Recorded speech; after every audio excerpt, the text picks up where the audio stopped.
Olá, meu nome é Matheus. Vou falar sobre Lanterna Verde, Crepúsculo Esmeralda e Novo Amanhecer. Essa HQ conta com uma certa polêmica, que eu vou falar mais pra frente, que é referente à segunda história. Primeiro, no Crepúsculo Esmeralda tem uma premissa muito básica, que é o Hal Jordan, ele cria uma cidade toda pra ele, trazendo de volta as pessoas que morreram, que eram queridas pra ele. Então ele dá vida pra essas pessoas, interage com elas. Basicamente elas são sencientes, elas têm uma capacidade cognitiva própria, elas pensam praticamente por si só. Então ele interage com o poder do anel, ele dá vida a essa cidade. E os guardiões de Oa, eles são extremamente contra isso. Eles mandam os outros guardiões, os outros lanternas, para tomar o anel dele. Porém, ele dá um pau em todo mundo. Então, os próprios guardiões, eles vão meio contra o próprio princípio deles, e eles têm que até soltar antigos inimigos para ver se dá conta do Hal Jordan ou não. É aquela cena dele ficando doido lá com os anéis, né? E essa é a história.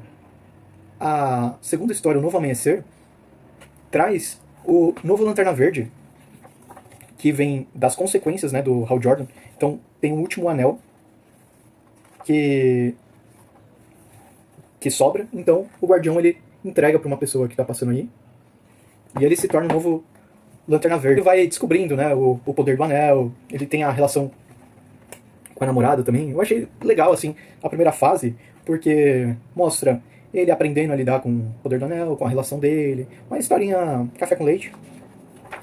Aquela vitamina C que não faz mal pra ninguém. Porém, eles tinham terminado, magicamente eles voltam, eles retornam. E depois, não vou, infelizmente eu vou ter que dar um certo spoiler, porque faz parte dessa até certa indignação de algumas pessoas. Foi até criado um termo por uma roteirista, que é Mulher na Geladeira. Foi criado pela escritora e pesquisadora Gael Simone. Ela falou que tinha uma tendência de que as mulheres ou morriam ou sofriam, as personagens mulheres morriam ou sofriam nas histórias para motivar e provocar o amadurecimento masculino. E é isso o que acontece nesse quadrinho, no Novo Amanhecer. Então o novo Lanterna Verde, o Kyle Rayner, ele vai enfrentar um vilão e depois de um dia muito agradável, tava dando tudo certo para ele, ele entra na sua casa e vê a sua namorada congelada, quer dizer, congelada não, picada em pedaços dentro da geladeira. E isso que gera essa expressão. Porém, se a gente analisar bem, não tem muito... Aqui, ó, abre certinho. Ela morrendo e chega em casa e se depara com sua mulher em pedaços. Porém, se a gente analisar bem, isso não é totalmente verdadeiro. Porque tudo bem, nesse caso, sim. Porém, tem o fato da morte do tio Ben, do Ben 10. Tem o cachorro do John Wick, que também provocou aquela fúria, aquele amadurecimento, entre aspas, entre todas as aspas possíveis. Tem outros também, o Batman, por exemplo, o Demolidor, com a morte de seu pai. Então a gente vê que não é tão isolado assim. Eu acho que isso se reflete muito mais pela falta de habilidade dos roteiristas do passado em lidar com algo que fosse além da morte. Porque qual que é a maior ameaça que a gente tem? É a morte, certo? É por isso que o Thanos, por exemplo, vai eliminar metade do planeta. Então, a gente sempre tem dois pilares, né? Assim, as ameaças maiores. Liberdade, depois... Quer dizer, a morte e depois a liberdade. Então, é uma das duas.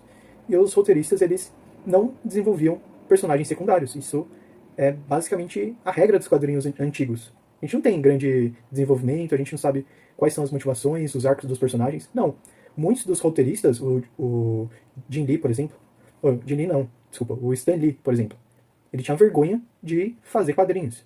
Então, é complicado, porque eles não viam isso como uma arte, eles viam como meio de ganhar dinheiro. Então, era nítido que isso daí ocorreria, seria uma leitura descartável. E depois, essas pessoas cresceram, se tornaram nostálgicas e quiseram os quadrinhos. Lógico que agora, né, depois do Will Eisner, então os quadrinhos eles amadureceram. Neil Gaiman, por exemplo, Alan Moore. Mas antes os quadrinhos eram uma leitura descartável. E eu acho que é muito por esse fato de ser uma leitura considerada descartável que não tinha uma outra motivação além da morte de alguém querido, porque a morte seria a força motriz para que a história avançasse. Vocês discordam, concordam? Deixa sua opinião nos comentários. Ah, essa história resultou nisso daqui.